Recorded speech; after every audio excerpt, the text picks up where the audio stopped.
د چا چې جې روزګارونه سمې نه خوري او رزق در په در دی نو دې باره کې درته یو وړوکې دعا ښیم چې نبي علیه الصلاة والسلام نه یو صحابي تپوس کړی دی.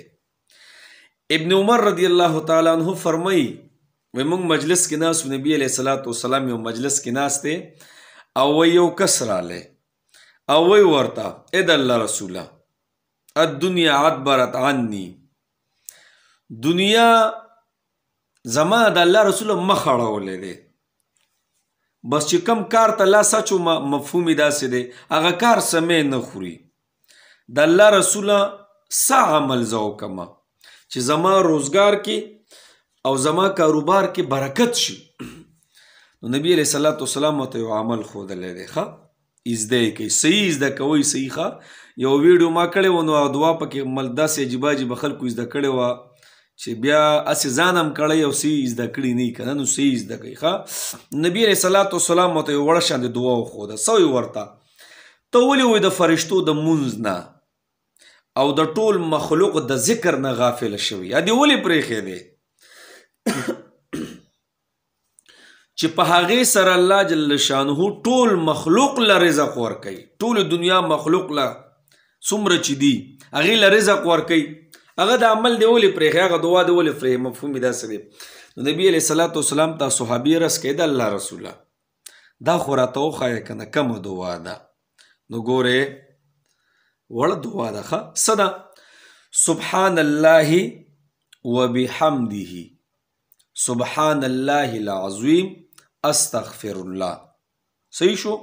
ګورې سبحان الله وبحمده سبحان الله العظیم استغفر الله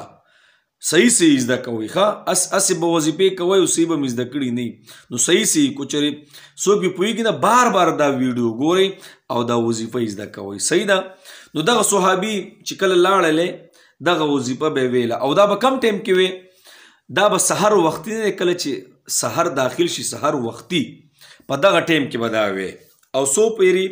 سل پیرې به وی 100 پیرې ښه روزانه دا عمل راټینګ کوم مونږه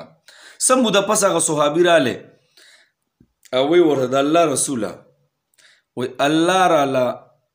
دومره رزق راکو الله راله دومره دنیا راکړه که نه چې اوس یې راسره څه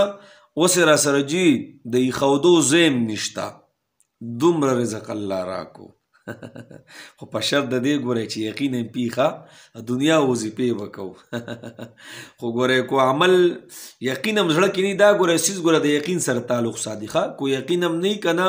نو ګورئ بیا به دنیا وظیفې کوو خو جي ګورئ هېڅ عمل به مخې ته نه راځي ښه هېڅ خوند به نه کوي نو څه سبحان الله وبحمده سبحان الله العظیم استغفر الله سحر ټیم کې 100 پیرې روزانه الله جل شانه به زمونږه دنیا او آخرت دواړه ښایسته کړي صحیح ده الله جل شانه به رزق فراخ راکوي صحیح شو که نه